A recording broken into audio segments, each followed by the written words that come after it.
Hey team, Catherine Avery. Happy weekend. I don't usually say anything on the weekends, but here I am.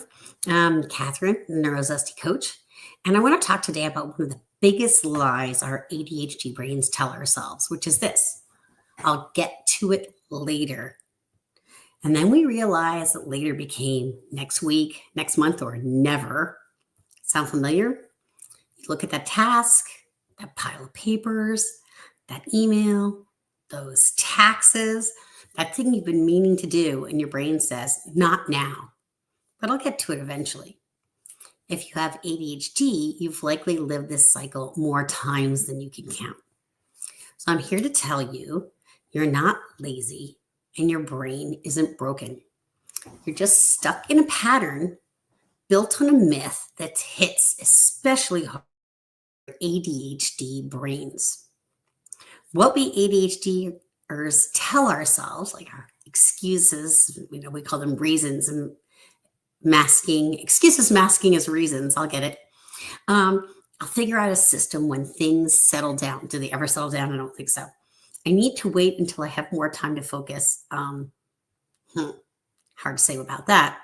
I work better under pressure anyway. Oh my gosh, like how many times have we used this excuse? You'll love this. I just need to find the right planner, tool, or routine, and then I'll be consistent. And then my personal favorite, I need to clean up everything else first. Procrastinating. There you go, right? Because that's going to make such a difference. Although in some ways, when you're cleaning, your brain is actually working on the thing. It's still holding up. So here's the truth. For most ADHDers, later is a mirage. Not because we're flaky or irresponsible, not because we don't care, but because ADHD literally impacts how we sense time. So that's called time blindness. Time doesn't feel linear for us. It's a little bit more vague. Maybe you want to call it stretchy or foggy or chaotic. There's now and there's not now. So when we say, I'll do it later, we mean it. We just can't feel what later actually looks like. And it's not just time blindness that's getting in the way. It's working memory, forgetting what we were supposed to do. It's task initiation, struggling to start until something becomes urgent. Okay, how many of your projects right now are sitting in the urgent zone, right? It's emotional resistance, perfectionism, and executive dysfunction, which are those ones I just talked about, all tangled up in a Gordian knot that feels way too complicated to possibly unravel. And this is where so many of my clients get stuck, not because they don't know what to do, but because they're waiting for the mythical right time.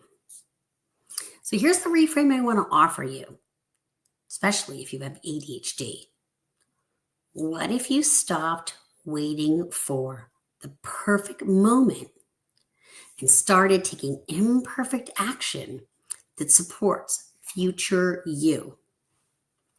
Not a full project, not a massive overhaul. I'm talking about tiny steps, right? Just one small step. Something that makes the next step easier. And if you're overwhelmed and you don't even know where to begin, let me offer 2 little prompts you can use with AI. Yes, seriously, AI. I am finding AI to be an absolute game changer for me and my productivity and also for my clients. So here's the first one. I've been procrastinating on a task, your choice. I feel overwhelmed and don't know where to start. Can you help me break it down into small, doable steps, one I could do today, even if I'm low on energy? The key there is that energy thing, right? That's a big piece for us. This takes the pressure off your brain to figure it all out, which is often the real block. Okay, here's the second one. I don't have the focus or energy to complete whatever your task is called right now, but I'd like to do something that helps future me. What's one 10-minute action I can take today that will make this easier when I'm ready? That's it. I don't know if I would actually wait till it was easier when I'm ready. One time I can take to make this easier when I'm ready. That sounds right. I'm good with that wording. I wasn't sure. I was kind of choosing it as I went. By the way, I use these AI prompts regularly, not just with my clients, but also to manage my own neurozesty brain. Because ADHD time management isn't about sticking to rigid schedules or shaming yourself into productivity. Please drop kick the shame. No, that's not easy, but let's try. Time management for us is about building a system that flexes with us. It's about knowing that a single action now, just one, can change your entire tomorrow. So next time your brain says, I'll get to it later, often even our mouth says, I'll get to it later, pause, and you could do this internally. Ask yourself instead, what can I do today to help future me? That's your new starting point. You've got this, and we've got you. So, if you haven't subscribed to my YouTube channel yet, now is your chance. I can be found at Catherine Avery. It's literally the @ sign, which is above the number 2, Catherine Avery with a C. I'm just going to click the subscribe button. Thanks so much. Stay zen and zesty. Until next time.